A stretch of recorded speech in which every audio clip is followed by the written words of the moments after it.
இதே மாதிரியான வசதிகளை ஜெயலலிதா சந்திச்சது என்ன காரணத்துக்காக ஜெயலலிதா சந்திச்சாரோ, ஏன்னா அவர் திரைப்படத்துல நடிகையா இருந்தார் அப்படிங்கிறதுனால அந்த கண்ணோட்டத்தின் அடிப்படையிலே அணுகுனாங்க. இப்பவும் கூட நடிகைகள் குறித்து இவங்களுக்கு இருக்கிற அபிப்பிராயம், ஜெயலலிதா அம்மையார் கட்சியில் இருக்கிற ஆட்கள்லாம் கூட்டு போயிட்டு அவங்க ஹெலிகாப்டர்ல எங்கேயோ பக்கத்து மாநிலங்கள்ல கொண்டு வச்சிருக்கிறாங்க, இந்த ஊர்ல வச்சிருக்கிறாங்க அப்படிங்கிற கதைகள் அன்றைக்கே உண்டு. இது நான் சொல்லலை, மெயின் ஸ்ட்ரீம்ல இருக்க ஏதோ ஒரு பத்திரிகை சொல்லலை, சொன்னது அதிமுக சார்பாக நடத்தப்பட்ட அந்த அண்ணாங்கிற இதழ் தான் சொல்லியிருக்காங்க. ஜெயலலிதாவை அடங்காப்பிடாரி, ஓடுகாலி, இந்த வார்த்தைகள்ல நமக்கு உடன்பாடு இல்லை, அவங்க எழுதுனது. ஜெயா மீது என்ன கரிசனம் யாருக்கு? ராஜீவுக்கு. இந்தியாவின் பிரதமராக இருக்கிற ராஜீவ் காந்தி எத்தனையோ முறை மாநில முதல்வர்கள் சந்திக்க பல நாட்கள் காத்து கிடக்கும் போது ஜெயலலிதாவை சந்தித்து 1 மணி நேரம் பேசின ஐநாவுக்கு ஆலோசனை சொல்ல போகிறாரா? எல்லா விஷயமும் வரலாற்றுல முன்னாடி நடந்தது தான், திரும்பி அதே நடக்கும். தர்ம யுத்தம் இவர் நடத்தினது இல்லை.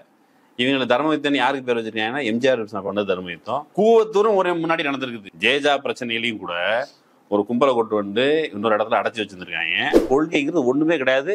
இந்த பக்கம் நின்ன கூட்டம், இந்த பக்கம் நின்ன கூட்டம், இந்த பக்கம் அப்படியே மாறி மாறி வெறும் பதவிக்காக அடித்துக் கொள்கிற கூட்டம். எப்படியெல்லாம் முறைகேடாக சில பெண்களை பயன்படுத்தினார்கள், ஒரு பொண்ணை பிராண்டி வச்சாங்க அப்படிலாம் எழுதிருக்கலாம். அது உண்மையா பையன் நமக்கு தெரியாது. அவருடைய வாக்குமூலம் நக்கீரன் வெளியிட்டு இருக்கு, அதில் பார்த்துக்கலாம். கீழே விழுந்து பர்ஃபி தேடுறது அப்படிங்கிறது ஜெயலலிதா சசிகலா காலத்துல மட்டும் தொடங்கல, எம்ஜிஆர் காலத்துல இருந்தே அப்படிதான். அமைதிப்படையை சொல்லுவாங்கல்ல, மன்னிப்பு கடிதம் எழுதி கொடுத்தா இஸ்ஸு, ஏத்து கேள்வி கேட்டா உஸ்ஸு, அவ்வளவுதான் அந்த கட்சியினுடைய கொள்கை, வேற எதுவுமே கிடையாது. உங்களுடைய சேனல்ல ஒரு தப்பா பேசினாரு அப்படிங்களா, இங்க தப்பா பேசிட்டாரா, நீங்க வேணா எம்ஜிஆரோட கொள்கையை சொல்லுங்க அப்படின்னு நான் சொன்னேன்.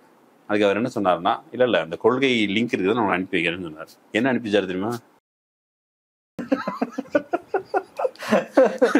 கூவத்தூர்ல அவங்க நடிகை கூட்டு போனாங்க, கூவத்தூர்ல சரக்கு அடிச்சாங்க. இது மட்டும் நம்ம இஷ்யூ இல்லை. தமிழ்நாட்டுல அந்த பொலிட்டிசைஸ்டா இருக்கிற ஒரு செக்ஷன்ல ஒரு பெரிய செக்ஷனை இவ்வளவு லும்பன் மாதிரி வச்சிருக்காங்கன்னு சொன்னா அது ரொம்ப ரொம்ப ஆபத்து. அதிமுக திராவிட கட்சி அல்ல, அது எந்த கூர்ல திராவிட கட்சியா இருந்தது, வரலாற்றுல எந்த காலகட்டத்தில் திராவிட கட்சியா இருந்தது அப்படின்னு சொல்லி. திமுக எத்தனை வருஷம் இருக்குது, ஒருபோதும் இடஒதுக்கீட்டில் பொருளாதார கண்ணோட்டம் அப்படின்னு ஒருபோதும் பேசினதில்லை, தவறி கூட பேசினதில்லை, அவங்க அது பேசினதே கிடையாது. ஆனா எம்ஜிஆர் பொருளாதார அடிப்படையில் இடஒதுக்கீடு கொண்டு வந்தார். கொண்டு சூடுபட்டதுக்கு பிறகு அவர் அதெல்லாம் வாபஸ் வாங்கிட்டார். ஒரு சரியான மாற்ற உருவாக்குவதற்கான வக்கில்லாதனால ஏடிஎம்கே மேல சவாரி பண்ணிக்கிட்டு நாம இதை செஞ்சிடலாம் அப்படின்னு நினைக்கிறாங்க. அது ஒரு ஆப்பர்ச்சுனிஸ்ட் ஸ்டாண்ட். அது எடப்பாடியை திரும்ப கொண்டு வர்றது அப்படிங்கிறது தமிழ்நாட்டில் பிஜேபி செய்ய விரும்புகிற ஒரு ஆக்கிரமிப்பு.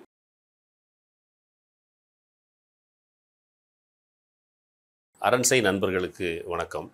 அரண்சை ஊடகம் சுயேட்சையாக இயங்குவதற்காகவே உருவாக்கப்பட்டது. நாம் செய்கிற வேலை உண்மையிலேயே மக்களுக்காக செய்கிறோம் என்பதை நீங்கள் நம்பினால், வாய்ப்பு இருந்தால் இந்த ரேசர் பே QR கோடுக்குள்ளே நீங்கள் அதை ஸ்கேன் பண்ணி எங்களுக்கு உங்களால் இயன்றதை விருப்பம் இருந்தால் ஆதரவு தெரிவிக்கலாம். வணக்கம், இது அரண்சை. நான் தேவா பாஸ்கர். இந்த நிகழ்ச்சியில் அண்ணன் மகிழனுடன் ஒரு சிறிய உரையாடல். வணக்கம். இன்டர்வியூ ஆரம்பிக்கிறதுக்கு முன்னாடியே ஒரே சிரிப்பா வருது, ஏன்னா அந்த மாதிரியான டாபிக் தான் நம்ம டிஸ்கஸ் பண்ண போறோம். அதிமுக கூவத்தூர் சாப்டர் அது ஒரு அந்த டைம்ல ரொம்ப பரபரப்பா பேசப்பட்டுச்சு. என்ன நடந்தது, நிறைய பரபரப்புகள் நடந்துட்டு இருக்கும். கிட்டத்தட்ட ஒரு ஜெயலலிதா ஹாஸ்பிட்டல் அட்மிட் ஆனதுல புதிய தலைமுறையுடைய அந்த மியூசிக், அந்த நியூஸோட மியூசிக் தான் அவ்வளோ ட்ரெண்டிங்ல இருக்கும். அந்த மாதிரி அந்த இஷ்யூஸ் அவ்வளோ தொடர்ச்சியா நடந்துட்டே இருக்கு. அதுல ஒரு சாப்டர் திரும்ப ரீஓப்பன் ஆயிருக்குன்னு சொல்லலாம். அது இந்த கூவத்தூர் சாப்டர். எந்த பேக்ராப்ல நம்ம இதை பார்க்கலாம் அப்படின்னா, இன்னைக்கு ஒரு கூட்டணியிலேருந்து வெளியே போறது, அதுக்கெல்லாம் அவர் சொல்ற ரீசன் எங்களை மாநில உரிமையை நாங்கள் காப்பாற்ற போறோம். உங்களோட அடிப்படை ரீசன் அண்டர்ஸ்டாண்ட் பண்ணிக்க முடியல. தம்பி வேட்டி வருது தம்பி. தேசிய கட்சியால புரிஞ்சுக்க முடியல ஒரு மாநிலத்துக்கு என்ன தேவை அப்படின்னா புரிஞ்சுக்க முடியல. நாங்களே குறிக்கிட்டுறேன், உண்மையில இவங்கள மாதிரி மானங்கட்டையும் உலகத்திலே கிடையாது. அதாவது இவர் இல்லை, எடப்பாடி இல்லை, கட்சியை சொல்றீங்க. கட்சியே தான். இப்போ அகில இந்திய அண்ணா திமுக அப்படின்னு பேர் வச்சிருக்காங்க. கட்சி தொடங்கும் போது அண்ணா திராவிட முன்னேற்ற கழகம் தான், அகில இந்திய அண்ணா திமுக எல்லாம் கிடையாது.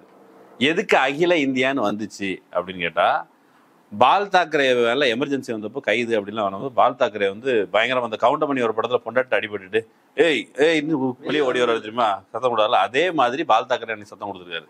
சத்தம் கொடுத்துட்டு என்ன சொல்லிருக்காரு, நான் பாருங்க, என்ன மிரட்டுற வேலை வச்சுக்காதீங்க, எனக்கு பல்லு வலி. யாரும் இந்திரா காந்தி கிட்ட எனக்கு பல்லு வலி, நீங்க ஆதரவு தாங்கன்னு சொல்லி ரெக்வஸ்டா கேளுங்க, ஆதரிங்கன்னு சொல்லி கட்டளை போடாதீங்க அப்படின்னு மிரட்டிருக்காரு. அதே மாதிரி ஆள் தான் நம்ம ஒரு புரட்சி தலைவர்.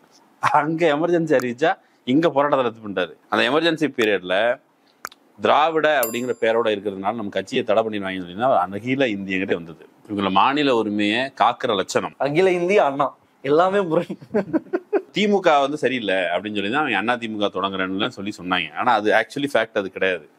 இவன் பார்த்தீங்கன்னா ஜானகியோடைய ஆட்சி கலைக்கப்பட்ட அந்த சமயத்தில் உடனே இவங்க குதிக்கிறாங்க, காங்கிரஸுக்கு வேலையே இதுதான், அங்கே நீங்கள் கட்சியை உடைச்சிங்க, இங்கே கட்சியை உடைச்சிங்க, டேய் உன் கட்சியே இன்னொரு கட்சியிலேருந்து உடச்சி உருவாக்குறதுக்காக காங்கிரஸ் உருவாக்குன கட்சி தான்.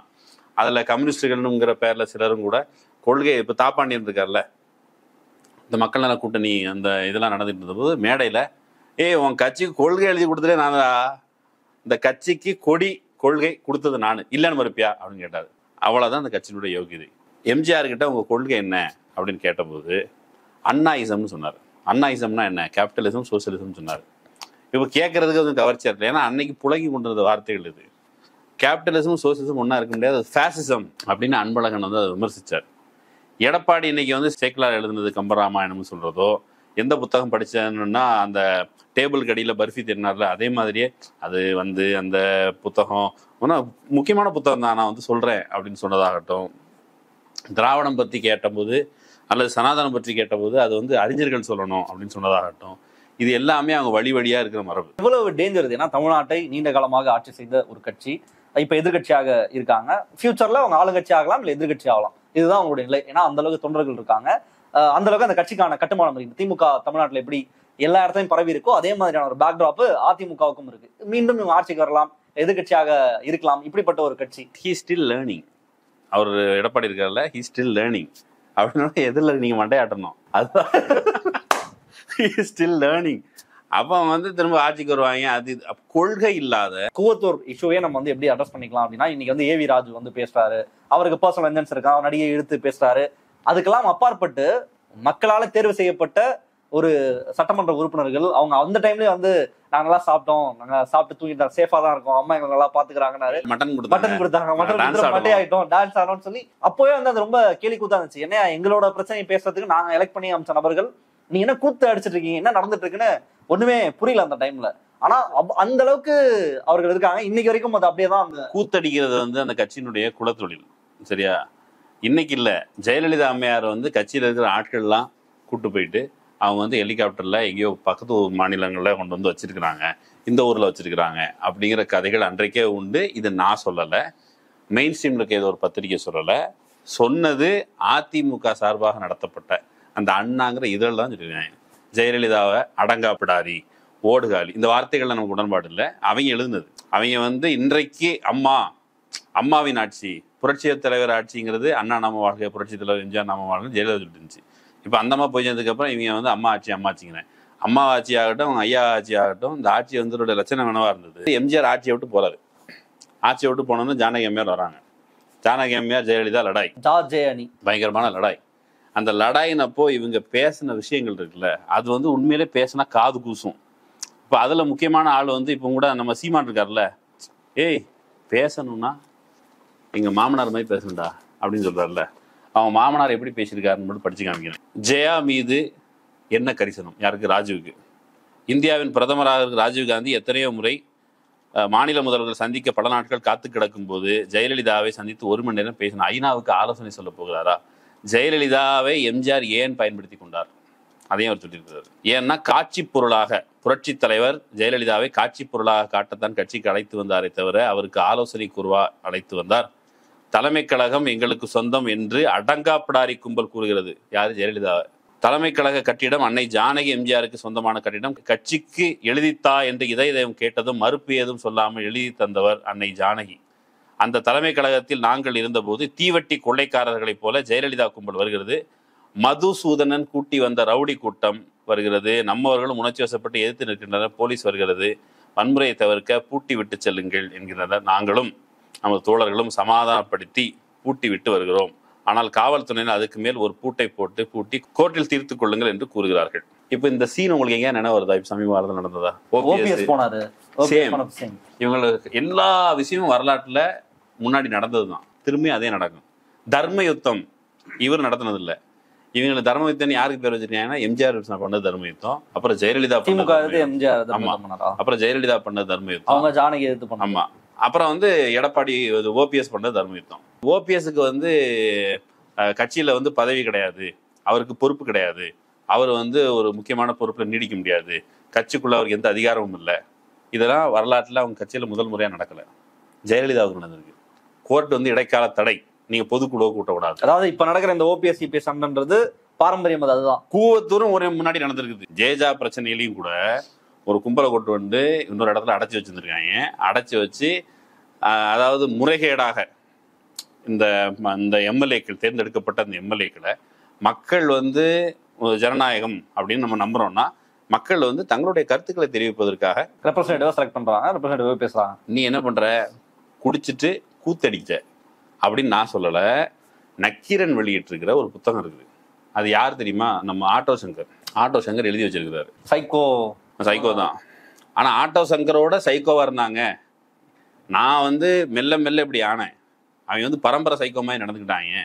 அவங்க வந்து எப்படியெல்லாம் முறைகேடாக வந்து சில பெண்களை பயன்படுத்தினார்கள், ஒரு பொண்ணை வந்து பிராண்டி வச்சாங்க அப்படிலாம் எழுதியிருக்கலாம். அது உண்மையா போய் நமக்கு தெரியாது. அவருடைய வாக்குமூலம் நக்கீரன் வெளியிட்டு இருக்கு, அதில் பார்த்துக்கலாம். இது ரெகுலரா பொதுக்குழு கூட்டம் அப்படின்னு நடத்தணும்னு சொன்னா இவங்க வந்து இதுல இன்னொருத்தர் இருக்கிறாரு, ஆர்எம்பி உங்களுக்கு தெரிஞ்சிருக்கும். எம்ஜிஆருக்கு ரொம்ப நெருக்கமானவர், இப்பவும் இருக்காரு. ஆமா, ஜெயலலிதா குறித்து ரொம்ப கீழ்த்தரமா வந்து பேசியிருக்காங்க. ஏற்கனவே பேசியிருக்கோம். ஆர்எம்பி பேசியிருக்கிறாரு.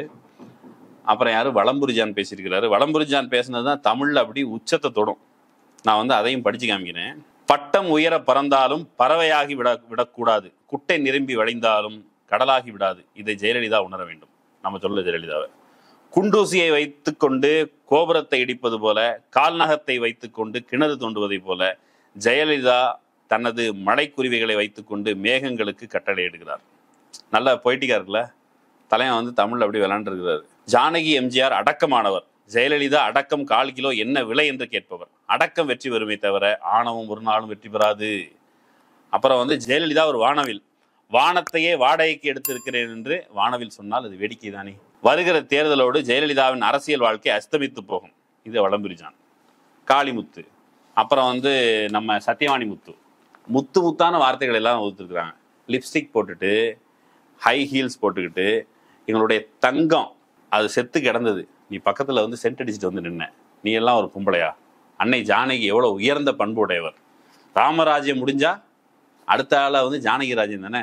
ஏன்னா ராமர் பொண்டாட்டி ஜானகி, இந்த அம்மா ராமச்சந்திரனுடைய வைஃப் பேரு ஜானகி, ஜானகி ராஜ்யம் தானே. இப்படி காலங்காலமாக குத்துருச்சுனால இதில் வந்து எந்த டயலாக்லையும் ஒரு கொள்கை அடிப்படையில் விவாதம். இப்போ ஓபிஎஸ்க்கு என்ன கொள்கை, இபிஎஸ்க்கு என்ன கொள்கை, கொள்கை அடிப்படையில் என்ன வித்தியாசம், மாநில உரிமைகளை காப்பாற்ற போகிறோம், மாநில உரிமைகளை காப்பாற்றுற விஷயத்தில் இபிஎஸ்க்கு ஒரு கூடுதலான ஃபேவர் இருக்குது, ஓபிஎஸ்க்கு வேற ஒன்று இருக்குது, கொள்கை ரீதியாக மாறுபாடு இருக்குது. இப்படி எந்த டயலாகும் இந்த விப்பு மட்டும் இல்லை. ஜெயலலிதாவுக்கு ஜானகிக்கு நடந்ததும் கொள்கை ரீதியாக பிரச்சனை இல்லை. ஏன் ஜெயலலிதாவுக்கு எம்ஜிஆருக்கு நடந்ததும் கொள்கை ரீதியாக பிரச்சனை இல்லை. ஜெயலலிதா அங்கே ராஜ்யசபாவுக்கு போனப்போ அங்கே இருந்தபடி தனக்கு எதிராக வேலை பார்க்கிறார் இப்படிங்கிறது தான் எம்ஜிஆருடைய பிராது. கட்சியை காட்டி கொடுக்குற வேலையை செய்கிறார். ஜெயலலிதாவோடு யாரும் தொடர்பு வைத்துக் கொள்ளக்கூடாது, இது எம்ஜிஆர்லேருந்து கடினம். அதுக்கு பிறகு அந்த அம்மையார் வந்து எப்படி வந்து அவங்க அம்மாவானாங்க அப்படிங்கிறது அது வரலாறு. ஒன்றுமே இல்லை. ஜானகி அவங்க விலகுறாங்க, இவங்க வந்து கொஞ்சம் சீட்டு ஜெயிச்சதுக்கு பிறகு இவங்க வந்துடுறாங்க. கொள்கைங்கிறது ஒன்றுமே கிடையாது. இந்த பக்கம் நின்ன கூட்டம், இந்த பக்கம் நின்ன கூட்டம், இந்த பக்கம் அப்படியே மாறி மாறி வெறும் பதவிக்காக அடித்துக் கொள்கிற கூட்டம். இந்த கூட்டம் வந்து கூவத்தூர்ல கேவலமா நடந்திருக்கும் அப்படிங்கிறத இப்போ அந்த ஆள் வந்து ஆபாசமா வக்கரமா நடிகைகளுடைய பெயர் எடுத்து, நடிகைகள் என்றாலே வந்து பொதுவாக சமூகத்தில் இருக்கிறதே இப்போ அது இந்த மாதிரியான வசைகளை ஜெயலலிதா சந்திச்சது என்ன காரணத்துக்காக ஜெயலலிதா சந்திச்சாரோ, ஏன்னா அவர் திரைப்படத்தில் நடிகையாக இருந்தார் அப்படிங்கிறதுனால அந்த கண்ணோட்டத்தின் அடிப்படையிலே அணுகுனாங்க. இப்பவும் கூட நடிகைகள் குறித்து இவங்களுக்கு இருக்கிற அபிப்பிராயம், ஜெயலலிதா வெறும் நடிகையாக இருந்தபோது ஜெயலலிதா குறித்து கேவலமான அணுகுமுறை தான் இருந்தது. ஜெயலலிதா ஒரு அதிகாரம் பெற்றவராக மாறின பிறகு இவங்க எல்லாம் கூழக்கும்புழு போட்டாங்க. இவங்க கூழக்கும்புழு போடுறது, கீழே விழுந்து பர்ஃபி தேடுறது அப்படிங்கிறது ஜெயலலிதா சசிகலா காலத்துல மட்டும் தொடங்கல, எம்ஜிஆர் காலத்துலேருந்தே அப்படிதான். அந்த கட்சியில கீழே காலில் விழுந்தா அது வந்து கொள்கை, எரிஞ்சிருன்னா உனக்கு இந்த கட்சியில டெஸ்மிஸ், நீ வந்து வெளியே போ. இந்த அமைதிப்படையில சொல்லுவாங்கல்ல, மன்னிப்பு கடிதம் எழுதி கொடுத்தா இஸ்ஸு, எதிர்த்து கேள்வி கேட்டா உஸ்ஸு, அவ்வளவுதான் அந்த கட்சியினுடைய கொள்கை, வேற எதுவுமே கிடையாது. அதுதான் தமிழ்நாடு வந்து 1965 மொழி போராட்டத்தை சந்தித்தது, இராணுவம் வந்தது, மக்கள் தெருவிறங்கி இந்திய எதிர்த்து போராடினார்கள், இராணுவத்து குண்டுக்கு அடிபட்டு செத்தாங்க. எப்போதுமே 67க்கு பிறகு 1974 தமிழ்நாடு மாநில சுயாட்சி தீர்மானம் நிறைவேற்றது, எங்களுக்கு கூடுதல் அதிகாரம் வேணும்னு சொல்லுது. அதுக்கு பிறகு 77 எம்ஜிஆர் ஆட்சிக்கு வந்தவர் 87 வரைக்கும் அவர் இருக்கிறார். இதுல ஒரு கல்ல நகத்துல அவர் இன்னும் சொல்ல போனா தமிழ்நாட்டை மேலும் மேலும் ஒன்றியத்துக்கு அடிமையாக்குற வேலையை இந்த 10 வருஷம் செஞ்சாரு. திரும்ப கலைஞ்ச ஆட்சிக்கு வர்றாரு, 89 ஆட்சிக்கு வர்றாரு, 91 ஆட்சி கலைச்சு விட்டுறாங்க புலிகளை காரணம் வச்சு, 91 ஜெயலலிதா ராஜீவ்காந்தி படுகொலையை ஒட்டி அந்த அம்மா ஆட்சிக்கு வருது. அந்த அம்மா பண்ணல அட்டூழியம். அந்த அம்மா வேத பாடசாலை தொடங்குது, RSSக்கு ஃபேவரபிளா நடந்துக்குது, பாபர் மசூதி இடிக்கிறத ஆதரிச்சு பேசு, ஆள் அனுப்புது, கையெழுத்து இயக்கம் நடத்து, இதெல்லாம் ஒரு பக்கம். அந்த அம்மா ஒரு பெண்ணுக்கு தான் ஒரு பெண் வழி தெரியும். அந்த பெண்ணுக்கு எந்த வழி தெரியலன்னா, வச்சாத்தியில நடந்த வன்கொடுமை வழி தெரியல, செரினா வீட்டுல கஞ்சா வைக்கும் போது வழி தெரியல, சந்திரலேகா மேல ஆசிட் ஊத்தும் போது வழி தெரியல.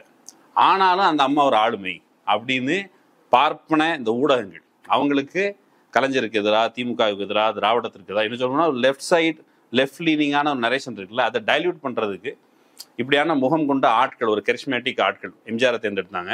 அப்புறம் ஜெயலலிதாவை தேர்ந்தெடுத்தாங்க. இப்போ ஒரு ஒளிவட்டத்தை புரட்சி தமிழர் அவருக்கு ஒரு டிராயிங் வரைகிறாங்க. ஆக்சுவலி அந்த டிராயிங்கே தப்பு. அந்த டிராயிங் வரைய வேலை இப்போ அவருக்கு ஒளிவட்டம் வீசுறதுக்கு. ஒண்ணுமில்லாத ஜெயலலிதாவை நம்ம ஆளுமையாக்கணும். அப்ப எடப்பாடியை ஆளுமையாக்க முடியாதா? ஒரு கொள்கையும் தெளிவும் இல்லாத எம்ஜிஆர் நம்ம ஆளுமையாக்கணும். அன்னைக்கு ஒருத்தர் அதிமுகவில் உள்ளவர் தான் ஒருத்தர் ஃபோன் பண்ணி என்கிட்ட, என்னங்க நீங்க எம்ஜிஆர் பத்தி தப்பா பேசுறீங்க அப்படின்னு சொல்லி கேட்டாரு. ஐயா, நான் எங்கேயா பேசுனேன்? இல்ல உங்களுடைய சேனல்ல ஒருத்தர் தப்பா பேசினாரு. அப்படிங்களா? இங்க தப்பா பேசிட்டாரா? நீங்க வேணா எம்ஜிஆரோட கொள்கையை சொல்லுங்க அப்படின்னு நான் சொன்னேன். அதுக்கு அவர் என்ன சொன்னாருன்னா, இல்ல அந்த கொள்கை லிங்க் இருக்குது, நான் அனுப்பி வைக்கிறேன்னு சொன்னார். என்ன அனுப்பி வச்சாரு தெரியுமா? எம்ஜிஆர் பாட்டா அனுப்பி வைக்கிறாரு. சூப்பருங்க, அந்த கொள்கையை நான் தெரிஞ்சுக்கிறேன் அப்படின்னு சொன்னேன். அவர் முக்கியமான நபர் தான். அப்போ நீங்க அவங்களுடைய மட்டம், கொள்கை ரீதியான உரையாடல் எது எடுத்துக்கிட்டோம், மாநில உரிமைகள் சார்ந்ததாகட்டும், மொழி உரிமை சார்ந்ததாகட்டும், வேற எந்த உரிமைகள் சார்ந்த ஈழ பிரச்சனையிலையும் எம்ஜிஆருடைய அணுகுமுறை என்னவா இருந்துச்சுன்னா, காசு கொடுத்தா அவங்க இங்கெல்லாம் வாங்கிடுவாங்க. தமிழ் பல்கலைக்கழகமா காசு கொடுத்துடலாம், காசு கொடுத்தா வாங்கிடலாங்கிறது கொள்கை அடிப்படையில் சிந்திக்கிறது இல்லை. இப்போ எடப்பாடியும் அப்படிதான் சிந்திக்கிறாரு. காசு கொடுத்தா நம்ம ஆளுமை பட்டம் வாங்கிடலாம், காசு கொடுத்தா எம்ஜிஆர்லாம் ஒரு ஆளுமை ஆகும்போது, எம்ஜிஆர்லாம் முதலமைச்சர் ஆகும்போது, ஆஃப்டர் ஆல் ஜெயலலிதா முதலமைச்சர் ஆகும் பொழுது நான் ஆகக்கூடாதா? அவர் இன்னொன்று சொல்றாரு, நான் கடைகோடியில் இருந்தேன், எங்க அம்மா அங்கே கொண்டு வந்து இங்கே கொண்டு வந்து இப்படி கொண்டு வந்துட்டாங்க, எங்க கட்சி டெமோக்ராட்டிக். அப்படி இல்லை. அந்த கட்சிக்குள்ள இருக்கிற எல்லாருக்கும் என்ன எண்ணம் இருக்குதுன்னா, இவங்க எல்லாம் முதலமைச்சர் ஆகிட்டாங்க, நான் ஆக முடியாதா? அதுதான் அந்த சிந்தனையில இருந்து தான் அந்த கட்சியே இயங்குது. அது தமிழ்நாட்டு டெமோக்ராட்டிக் ஸ்பேஸ்ல, பொலிட்டிக்கல் ஸ்பேஸ்ல ரொம்ப ரொம்ப ஒரு வேக்யூமை கிரியேட் பண்றது. நீ கிட்டத்தட்ட 1 கோடி தொண்டர்கள் இருக்கான்னு சொல்றாங்க. இவ்வளவு மானக்கேடா போன கடந்த 10 ஆண்டு கால ஆட்சியில தமிழ்நாடு உரிமைகள் எல்லாம் பறிகொடுத்த பின்னும் கூட அந்த கட்சிகளை ஏதோ இருக்குது, ஏதோ ஒரு சமாச்சாரம் இருக்குங்கிற ஒரு கற்பனையை கீழே விதைக்க முடியும்னு சொன்னா, தமிழ்நாட்டில் அந்த பொலிட்டிசைஸ்டா இருக்கிற ஒரு செக்ஷன்ல ஒரு பெரிய செக்ஷனை இவ்வளவு லும்பன் மாதிரி வச்சிருக்காங்கன்னு சொன்னா அது ரொம்ப ரொம்ப ஆபத்து. கூவத்தூர்ல அவங்க நடிகை கூட்டு போனாங்க, கூவத்தூர்ல சரக்கு அடிச்சாங்க, இது மட்டும் நம்ம இஷ்யூ இல்லை. எது ரொம்ப ஆபாசம்னா, தமிழ்நாட்டை டீபொலிட்டிசைஸ் பண்ற வேலையை செய்யறாங்கல்ல, எந்த கொள்கையும் தேவையில்லை. இப்போ அந்த நபருக்கு இப்போ புரோக்கர்கள்லாம் அவருக்கு பெயிண்ட் அடிக்கிறாங்க. Edappadi still learning. எடப்பாடி எப்படி ஆளுமையா வந்தாருன்னு சொன்னா, கிட்டத்தட்ட பரிதாபங்கள் கோபி சுதாகர் எடப்பாடி தவழ்ந்து வந்த பாதை தாண்டி அதுக்கு ஒரு பொலிட்டிக்கல் டோன் கொடுத்து உட்கார்ந்து புரோக்கர்கள் வேக்கையானு சொல்லிட்டு இருக்காங்க. அவர் பாருங்க, ஒரு லீடருக்கு இப்படிதாங்க இருக்கணும். அவர் பாருங்க, ஒரு செயற்குழு கூட்டம் நடத்தி முடிச்சிட்டாரு, சசிகலா தூக்கிட்டாரு, ஓபிஎஸ் அடிச்சிட்டாரு. அவர் செஞ்சது அவங்க கட்சிக்குள்ள கொள்கை இல்லைங்கிறது வேற. சசிகலா தான் ஒன்னும் வழிகாட்டியது. சசிகலா ஏன் வழிகாட்டுச்சு? இது ஒரு மேட்டர் இருக்கும்ல. எடப்பாடி பயங்கரமா அந்த கட்சியை தாங்குவார் அப்படிங்கிறதுனால அது வழிகாட்டுச்சா? இருக்கிற வரைக்கும் இருந்துட்டு கொடுத்துட்டு போயிடுவாரு. அவரு அந்த பதவியை காசு கொடுத்து வாங்கியிருக்கிறார். காசு கொடுத்து முதல்வர் பதவியை எடப்பாடி வாங்கினார் அப்படிங்கிறது அரசியல் தெரிந்த வட்டாரங்கள்லாம் இருக்கிற ஒரு விஷயம். அப்ப காசு கொடுத்து பிற மாநிலங்கள்ல கட்சி வாங்குறாங்கல்ல, எடப்பாடி காசு கொடுத்து ஏடிஎம்கே வாங்கியிருக்கிறார். வாங்கின கட்சி இது ஏன் கட்சி, நீ எல்லாம் வெளியே போ. இப்போ அந்த கட்சியை யார் வச்சிருந்தா? அந்த கட்சியை வச்சிருந்தது சசிகலா. இப்போ சசிகலா இருந்து கட்சியை அவர் காசு கொடுத்து வாங்கிட்டாரு, அதனால சசிகலா வெளியே அனுப்பிட்டார்.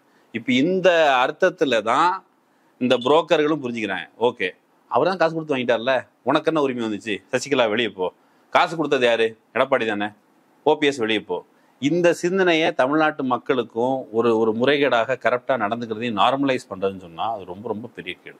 அது இன்னொரு திராவிட கட்சி, இன்னொரு தமிழ்நாட்டை இன்னைக்கு பெரிய பெரிய லீடர்ஸா இருக்கட்டும், இல்ல திமுக கூட அதிமுக இருக்கதான் கரெக்ட். நீங்க டீபொலிட்டிசைஸ் பண்ணது அப்படின்றது திமுக சொன்னாலும் சரி, திராவிடர் கழகம் சொன்னாலும் சரி, அல்லது வேற எந்த வியாக்கியானம் பேசுறவங்க சொன்னாலும் சரி, அதிமுக திராவிட கட்சி அல்ல. அது எந்த கூர்ல திராவிட கட்சியா இருந்தது, வரலாற்றுல எந்த காலகட்டத்தில் திராவிட கட்சியா இருந்தது அப்படின்னு சொல்லணும். ஒரு எடுத்துக்காட்டுக்கு, நீங்க எம்ஜிஆர் செத்த வீட்டுக்குள்ள 27,000 கோயில்கள் உருவாயிருக்கு. எம்ஜிஆர் செத்த வீட்டுல எதுக்கு 27,000 கோயில்? ஏன்னா அவர் சாகிற நிலைமையில இருக்கிறார். ஹாஸ்பிட்டல் விவசாயம் போயிருந்தார்ல, அப்போ ஒரு கட்சிக்காரங்க விரலை வெட்டிக்கிறேன். இவன் கொள்கை அடிப்படையில் வளர்க்கப்படுறவங்க. உன் தலைவன் தான், மாற்று கருத்து இல்லை. எந்த தலைவனுக்கும் மரணம் உண்டு, எந்த மனிதனுக்கும் மரணம், எந்த உயிருக்கும் மரணம் உண்டு. அவர் ஒரு கடவுள் கிடையாது. கடவுள் நம்ம பார்த்ததா சரி, கடவுள்னே நம்ம கடவுளுக்கு சாவு உண்டா? செத்தா அவன் கடவுள் இல்லை. அப்புறம் கடவுள் மனுஷன் தான், அவர் இறந்து போறாரு, அவருக்கு நோய் வருது, அப்போ நம்ம துக்கம் அனுசரிப்போம். அவர் சென்ற பாதையில் நம்ம பயணிப்போம் அப்படின்னு தான் தோணும். விரலை வெட்டி கொடுத்துருக்காங்க, விரலை வெட்டி காணிக்க கொடுத்துருக்காங்க. விரலை வெட்டி காணிக்க கொடுத்தாலும் ஒரு காரிய கிருக்குன்னு சொல்லுவாங்க, ஒரு பக்கத்தில் காரிய கிருக்குன்னு சொல்லுவாங்க. 27,000 கோயில தமிழ்நாட்டில் நடைபாதைகளில் 79,000 கோயில்கள் அன்றைக்கு இருந்து. ஒரு புத்தகத்தோட ஸ்டாட்டிஸ்டிக்ஸ் இமேஜ் ட்ராப்னு அவர் எம்எஸ்எஸ் பாண்டியன் எழுதின புத்தகத்தில் அவர் டேட்டா சொல்றாரு. 79,000 ஆமா பிம்பச்சிறை 79,000 கோயில்களில் 27,000 கோயில் அந்த சமயத்துல சாலையோரத்தில் கோயிலை உருவாக்கியிருக்காங்க. பாசம் எம்ஜிஆர் மேலங்கிறது சும்மா, அதை வச்சு 27,000 கோயில தெருக்கோயில உருவாக்கியிருக்காங்கன்னா அப்போ எவ்வளோ டப்பு பார்த்துருப்பாங்க. அப்போ இந்த காரிய கிறுக்கர்கள் கூட்டம் இருக்குல்ல, அது ரொம்ப ரொம்ப பிரச்சனைக்குரியது. நிறைய பேர் தீ குளிக்க போயிருக்கிறாங்க. எம்ஜிஆர் இப்போ கலைஞர் இறந்து போனார்ல, கலைஞர் இறந்து போன பொழுது தலைவா அந்த மருத்துவமனையில இருந்து தலைவா வா அப்படின்னு சொல்லி தான் அந்த முழக்கம் இருந்தது. அவருக்காக நான் தீ குளிக்கிறேன், இப்படிதான் நடந்துச்சா?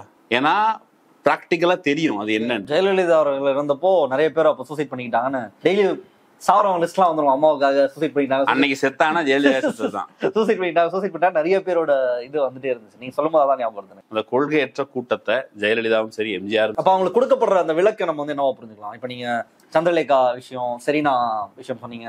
தொடர்ச்சியாக கொள்கையற்று அவங்க எப்படி நடந்துக்கிட்டாங்க, ஜார்ஜ் காலத்திலயும் சரி, ஓபிஎஸ் சிபிஎஸ் காலத்திலயும் சரி, தொடர்ச்சியாக இப்படி நடந்துட்டு இருக்காங்க. அப்போ இது நடந்துட்டு இருக்கும்போது மக்களோட பிரச்சனை என்ன, மக்களோட தேவை என்ன, அவங்களுக்கு நம்ம என்ன கொடுக்கணும், இப்போ கல்வியில அவங்களுக்கு என்ன மாதிரியான ஒரு ஸ்டாண்ட் எடுக்கணும், ஒரு மக்கள் நல திட்டம் கொண்டு வரோம்னா மக்களை உற்று கவனித்து அவங்களுக்கான நம்ம இப்போ தமிழ்நாட்டினுடைய பெருமை அப்படின்னு சொல்லிக்கிறது தமிழ்நாடு வளர்ந்துக்கிற ஸ்டாட்டிக்ஸ்லாம் அவங்களுக்கு கொடுக்கப்படுற திட்டத்துல இருந்துதான். அப்போ இதுக்கெல்லாம் அவங்க என்ன நேரம் ஒதுக்கியிருப்பாங்க, என்ன பண்ணிருப்பாங்கன்றது ஒன்று இருக்குல்ல. அவங்கன்னு குறிப்பாக எனக்கு தெரிஞ்ச அளவுல அந்த கட்சி கொள்கை அடிப்படையில சமூக நீதி அடிப்படையில திட்டமிட்டு அது ஒரு கொள்கையை அறிமுகப்படுத்தி ஒரு கொள்கை ஒரு திட்டம் அதை சொல்ல முடியாது. ஃபார் எக்ஸாம்பிள் சத்துணவு, அது இவங்க எம்ஜிஆர் ஆட்சி காலத்திலோ ஜெயலலிதா ஆட்சி காலத்திலோ அவங்களுடைய விஷனரி பாயிண்ட் ஆஃப் வியூல இருந்து தோன்றிய திட்டங்கள் கிடையாது. ஏற்கனவே திராவிட இயக்க தலைவர்கள் ஒன்று செஞ்சுட்டு வராங்க. நீ என்ன பண்றது, நான் பண்றேன் பாடுறா அப்படின்னு ஏட்டிக்கு போட்டி பண்றது மட்டும்தான் அதிமுகவோட என்னைக்கு ஒரு பாணியா இருந்திருக்கு. ஏன்? To survive. பிஜேபிக்கு சமூக நீதி சம்பந்தம் இருக்குதா? கிடையாது. ஆனா மண்டல் கமிஷன் குழு பரிந்துரையில நடைமுறைக்கு வந்ததுக்கு பிறகு நாங்களும் எஸ்சிக்கு சீட்டு கொடுக்குறோம், நாங்களும் எம்பிசிக்கு சீட்டு கொடுக்குறோம், நாங்களும் இஸ்லாமியர்களும் சீட்டு கொடுக்குறது இல்லை, இது அவங்களுக்குலாம் சீட்டு கொடுக்குறோம்னு காமிக்கிறதுங்கிறது நாங்கள் இந்துக்கள் எல்லா இந்துக்களையும் அரவணைக்கிறோம்னு சொல்றது. இருக்கிற காம்படிஷன்ல அந்த காம்படிஷன் நிற்கிறதுக்கு சர்வே ஆகிறதுக்கு அவங்க கூப்பிடுற சால்ஜாப். தமிழ்நாட்டில் திமுக எத்தனை வருஷம் இருக்குது, ஒருபோதும் இடஒதுக்கீட்டில் பொருளாதார கண்ணோட்டம் அப்படின்னு ஒருபோதும் பேசினதில்லை, தவறி கூட பேசினதில்லை, அவங்க அது பேசினதே கிடையாது. ஆனால் எம்ஜிஆர் பொருளாதார அடிப்படையில் இடஒதுக்கீடு கொண்டு வந்தார். கொண்டு வந்து சூடுபட்டதுக்கு பிறகு அவர் அதில் வாபஸ் வாங்கிட்டார். அப்போ கட்சி கொள்கை என்ன? பொருளாதார அடிப்படையில் இடஒதுக்கீடா? இது இல்லையா? இந்த அம்மா ஆடு கோழி வெட்ட தடைன்னு கொண்டு வந்துச்சு. எதிர்ப்பு வந்ததுக்கப்புறம் என்னெல்லாம் பண்ணாங்கன்னா சாமியாரை பிடிச்சி சாமியாரை கைது பண்ணி வச்சிருந்தாங்க. ஏன்? சாமியார் போய் சாமி ஆடக்கூடாதுன்னு. சாமி ஆடக்கூடாது, சாமியாரை வீட்டு சிறையை பிடிச்சி வச்சிருக்காங்க. ஆடு கோழி வெட்டுறதுக்கு தடை. மக்கள் மத்தியிலிருந்து எதிர்ப்பு வந்ததுக்கு அப்புறம் ஆடு கோழி வெட்டுறதுக்கு அனுமதி வந்துருச்சு. மதமாற்ற தடை சட்டம், கட்டாய மதமாற்ற தடை சட்டம்னு ஒன்று கொண்டு வருது இந்த அம்மா. எதிர்ப்பு வந்தோன்னு வாபஸ் வாங்கினேன். ஆக்சுவலி இந்த அம்மாவுடைய கொள்கை இந்த முழுக்க ரைட் விங் சைட் கொள்கை தான். எதிர்கட்சியாக இருந்த திமுக அல்லது தமிழ்நாட்டில் ஏற்கனவே இருக்க திராவிட இயக்க கொள்கைகள் அதனுடைய ப்ரெஷர் காரணமாக கொஞ்சம் ரேடிக்கல் மாதிரி, ரேடிக்கல்னு சொல்லக்கூடாது, கொஞ்சம் முற்போக்கான ஒரு பவுடர் பூசிக்கிட்டாங்களே தவிர ஆக்சுவலா அவங்களுடைய ஸ்கின்ல அது கிடையாது. ஆனாலும் இந்த சமூக ஆர்வலர்கள் அவங்களுக்கு ஏன் விளக்கு கொடுக்குறாங்கன்னா அவங்க சொல்லுவாங்க 200 ரூபாய் வாங்குறாங்க, 300 ரூபா வாங்குறாங்கன்ட்டு. இவர்கள் அவர்களிடம் கோடிக்கணக்கில் பெற்றுக்கொண்டோ அல்லது நீண்ட கால நோக்கில் ஒரு எடுத்துக்காட்டு சொன்னா அது கரெக்டாக நினைக்கிறேன். 76 எமர்ஜென்சி சமயத்திற்கு பிறகு 76 ஜனவரி மாதம் திமுக ஆட்சி கலைக்கப்படுது. கலைக்கப்பட்டதற்கு பிறகு 2 செக்ரட்டரிஸை கொண்டு வராங்க. 2 செக்ரட்டரிஸும் பாப்பானங்களா இருக்கிறாங்க. அப்படிங்கிற உடனே இங்க இருந்து ஒரு நோட்டீஸ் போகுது, சார் கொஞ்சம் கவனிங்க, திமுகவை நீங்க ஆட்சியை கலைச்சிருக்கீங்க, ஆனா திமுகவோ திராவிட இயக்கமோ இங்க ஏற்கனவே வேறொன்று இருக்க திராவிட இயக்க கொள்கைகள் இருக்குல்ல, அது பார்ப்பன தலைமையை ஏற்காது. நீங்க கவர்னர் ஆட்சிங்கிற பேர் 2 பாப்பானங்களை வச்சீங்கன்னா பிரச்சனையாகும். ஏன்னா எம்ஜிஆர் ஆரம்பத்திலிருந்தே தமிழ்நாட்டில் நான் பிராமின் மூவ்மெண்ட் தான் ஸ்ட்ராங்கு. பெரியார் காலத்துல இருந்து அது அப்படிதான் இருந்தது. காமராஜர் ஆட்சி காலத்துல கொஞ்சம் நான் பிராமின்ஸை அரசு பதவிகளில் கொண்டு வந்து சேர்த்தாங்க. இவர் கருணாநிதி ரொம்ப தீவிரமா அரசு பதவிகளில் நான் பிராமின்ஸை கொண்டு வந்து சேர்த்துட்டாரு. அப்போ தமிழ்நாட்டில் ரொம்ப ஸ்ட்ராங்கா நான் பிராமின் சென்ஸ் இருக்கு. அதனால உடனடியாக வேகமா போகாதீங்க அப்படின்னு சொன்ன உடனே ஒன்றிய அரசு தரப்புல இருந்து ஒரு விளக்கம் வந்திருக்கு. சார் நாங்கள் அனுப்புன 2 பேருமே பிராமின்ல சார், ஒருத்தர் தான் பிராமின், இன்னொருத்தர் நான் பிராமின்னு சொல்லி பேரை சொல்றாங்க. எப்பவும் தமிழ்நாட்டில் திமுக ஆட்சியிலேயே இல்லை. ஆட்சியிலே இல்லாத பொழுது, கவர்னர் ஆட்சி நடக்கும் பொழுது, இல்லை நாங்கள் பார்ப்பனர்களை அதிகாரத்தில் கொண்டு வந்து வைக்கலன்னு சொல்ல வேண்டிய நிர்பந்தம் ஏன் வந்துச்சு? ஏன்னா அந்த கிரவுண்ட், அந்த நிர்பந்தத்தின் காரணமாக தான் அதிமுக அப்படி செயல்பட்டது. அப்போ இவங்கெல்லாம் திராவிட கட்சிகள் அப்படின்னு சொல்றவங்களுக்கு வரலாற்றை சரியாக பார்க்க தெரியல. இன்னொன்று, திமுக எங்களுக்கு பத்தலை அப்படின்னு சொல்றவங்க ஒரு சரியான மாற்ற உருவாக்குவதற்கான வக்கில்லாதனால ஏடிஎம்கே மேல சவாரி பண்ணிக்கிட்டு நாம் இதை செஞ்சிடலாம் அப்படின்னு நினைக்கிறாங்க. அது ஒரு ஆப்பர்ச்சுனிஸ்ட் ஸ்டாண்ட். அது either this you build a strong alternative, அல்லது இதுதான், வேற ஒன்றும் கிடையாது. இப்போ இருக்கிற சூழல்ல நம்ம இந்த கோத்தூர் அது ஒன் ஆஃப் த ஒரு சாப்டர். அந்த மாதிரி நிறைய நடந்ததை நம்ம பார்த்தோம் கடந்த காலங்களில். இப்போ இதை வைத்துக்கொண்டு இதெல்லாம் நம்ம கண்ணு முன்னாடியே பார்த்த பிறகும் எடப்பாடி பழனிசாமி அவர்கள் ஒரு புரட்சி தமிழர். அவர் தான் நம்ம தமிழ்நாட்டை மீட்க வந்திருக்கிற மீட்பர். அவரே விடியா திமுக ஆட்சின்னு எல்லா இடத்துலையும் சொல்லிட்டு இருக்காரு. நாங்க இப்போ பிஜேபிலேருந்து விலகி வந்துட்டோம், பிஜேபி என்னன்னா சேர மாட்டோம்லாம் சொல்லிட்டு இருக்காங்க. எடப்பாடி அடுத்து எடப்பாடியோட பீரியட் தான் அப்படின்லாம் பேசிட்டு இருக்காங்க. அதை நம்ம எப்படி புரிஞ்சுக்கலாம்? அடுத்த எடப்பாடி ஆட்சிங்கிறது இவங்க விரும்புறது ஒரு ஃப்ரீ ஹேண்ட் வேணும். வெளியில பிஜேபி என்னைக்குமே சிங்கிளா கூட்டணி வைக்காது. அது நேரடியாக ஒரு கூட்டணி, அலுவல் பூர்வமா இல்ல என்ன நான் கேட்கறேன்னா, திரும்ப இவரை நம்ம தலையில கட்ட பாக்குறாங்களே, அதுக்கு என்ன ஃபீல் பண்ணீங்கன்னு நான் கேட்கிறேன். கட்ட வைக்க கூடாது, அவ்வளவுதான். நீங்க எடப்பாடியை திரும்ப நம்ம தலையில கட்ட வைக்கிறதுங்கிறது தமிழ்நாட்டில் ஏற்கனவே இழந்த உரிமைகளை மீண்டும் மீண்டும் இழப்பதற்கு. இப்போ இப்போ திமுக ஆட்சி 3 வருஷம் வந்ததுல எல்லா உரிமைகளும் திரும்ப வாபஸ்லாம் வாங்கிடல. நீங்க ஸ்டேட் அப்பரேட்டஸை பொறுத்தளவுக்கு நீங்க ஒன்று கையெழுத்து போட்டு கொடுத்துட்டீங்கன்னா அது உடனே சரியெல்லாம் கட்ட முடியாது. உதயமின் திட்டத்தில் கையெழுத்து போட்டீங்களா, இல்ல அந்த கையெழுத்தை நான் வந்தோன்னே வாபஸ் வாங்குறேன். இப்போ சீமான் சொல்றாருல, மஞ்சள் நோட்டீஸ் கொடுத்தா அப்படி ஒரு மயிரும் கொடுக்க முடியாது. அப்படி இல்லை ஸ்ட்ரக்சர். அப்போ அது ஒரு ப்ரொலாங்டு ஃபைட் தேவை. அந்த ஃபைட்டுக்கு நம்ம எல்லாரும் கூட்டு சேர்ந்து தான் பண்ணணும். எடப்பாடியை திரும்ப கொண்டு வர்றது அப்படிங்கிறது தமிழ்நாட்டில் பிஜேபி செய்ய விரும்புகிற ஒரு ஆக்கிரமிப்பு. அந்த ஆக்கிரமிப்பு இங்கே இருக்கிற புரோக்கர்கள் கொஞ்சம் கமிஷன் வாங்கிட்டு ஒரு யூடியூப் சேனல் நடத்த முடியுது, நம்ம சிஇஓன்னு சொல்ல முடியுது அப்படிங்கிற காரணத்துக்காக அவங்க தமிழ்நாட்டை காட்டி கொடுக்குற வேலையை செய்கிறாங்க. இவங்களை நம்ம காட்டி கொடுக்கணும். இவங்க ஒரு துரோகிகள், அவங்க அங்கே வாங்கி திங்கிற அல்லக்கைகள் அப்படின்னு நம்ம தமிழ் மக்களுக்கு காட்டி கொடுக்கணும். அதுதான் பல முக்கியமான விஷயத்தை முன் வச்சிருக்கோம். மக்கள் பார்த்து என்ன சொல்லலாம்னு பார்ப்போம். இந்த நிகழ்ச்சியை உங்களுடைய கருத்துக்களை பண்மைக்கு ரொம்ப நன்றி. மற்றொரு நிகழ்ச்சியில் சந்திப்போம். நன்றி, வணக்கம்.